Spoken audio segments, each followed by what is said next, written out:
मानि खुन्दुं जाथावथाव बे लोक्षिनि दोनग्रानि बावसोमोन बियो। सोरबा दायना फैनानै नै हाखौ एलाबना लांबाय ओमफ्राय खुन्दुं थालांबाय। नैबेथ' बिदि जानाङाना इसिं गोदानमोन नै गाबोन फुजा होनांगौ। बेयो नोरैबाव ओरै थादोंमोन बेयो। नोरैसोबावमोन। हायाव दंखायोमोन बेयो? गैया जेबो गैया हायाव जेबो गैया ओरैबादि नैबादि स्लिम जोबखा। नङा बे हायाव बेथ' खुन्दुङा जेबो नङा दे।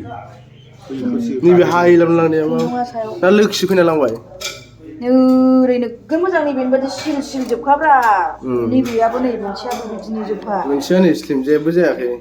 बिदिनो मोनसेया बे बिराद लोक्षि मोजां। थाग्रामोन ना। लोक्षि थायोमोन बेयाव। आसुरित दर मारि जोबखानायमोन ना खोरखि थोरखि दर मारि जोब्बायमोन। खोरखि थोरखि मारिजोबनाय दर मारिजोबखानायखा। बोरै हाबखो ओमफ्राय? दरखेंआव हाबदोंदां बुस्थुआ। दरखेंआवनो हाबनाय बायदिसो। दायना। नैबे बाजैयानो लिरदोंमोन न'खौ गाबोननि फुजानि। दायना बे गोसोखां दायना। माबा हाखर बायदि लांबाय एलाबनानै मोनथिला सोर लांखो।